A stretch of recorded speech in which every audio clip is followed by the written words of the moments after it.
நவீன வளர்ச்சியால் அழிந்த மாமன்னர்கள் உணவாக உட்கொண்ட அரிய வகை அரிசிகளின் விதை நெல்களை கலாம் விதைகளின் விருச்சகம் சார்பில் விவசாயிகளுக்கு வழங்கப்பட்டது. மாமன்னர்கள் உணவாக உண்ட அரிய விதை நெல்மணிகளை பாரம்பரிய முறையில் பயிர் செய்கின்ற விவசாயிகளுக்கு இலவசமாக கலாம் விதைகளின் விருச்சக சமூக இயக்கம் சார்பாக வழங்கப்பட்டது.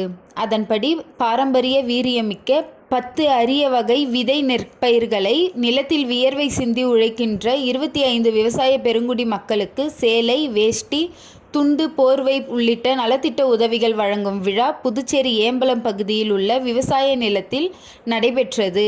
இதில் விவசாயிகளுக்கு அரிய வகை நெல்மணி விதைகளான ராஜமுடி, தங்க சம்பா, சேலம் சன்னா, ஆத்தூர் கிச்சலி, செம்புலி சம்பா, இரத்தசாலி கிச்சலி சம்பா, வாசனை சீரக சம்பா, அரிகஜனவல்லி, இலுப்பைப்பூ சம்பா உள்ளிட்ட விதை நெல் விவசாயிகளுக்கு வழங்கப்பட்டது. கலாம் விதைகளின் விருச்சக சமூக இயக்க நிறுவனர் ராஜா ஏற்பாடு செய்த நிகழ்ச்சியில் கல்லூரி உதவி பேராசிரியர் பிரேம்குமார் வரவேற்புரையாற்றினார். இதில் புதுச்சேரி காவல்துறை இணையவழி குற்றப்பிரிவு ஆய்வாளர் கீர்த்தி நிகழ்ச்சியை தலைமை தாங்கி விவசாயிகளுக்கு விதைகளை வழங்கினார்.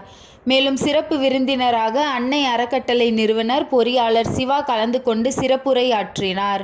விழுப்புரம் மாவட்டம் விவசாயிகள் சங்க தலைவர் முருகையன் முன்னிலை வகித்தார்.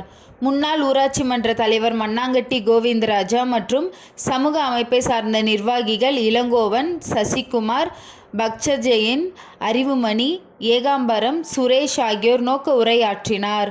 உதவி பேராசிரியர் முனைவர் ரேகா விதைகளின் மருத்துவம் குறித்து எடுத்துரைத்தார். இறுதியாக பரமேஸ்வரி நன்றி உரையாற்றினார்.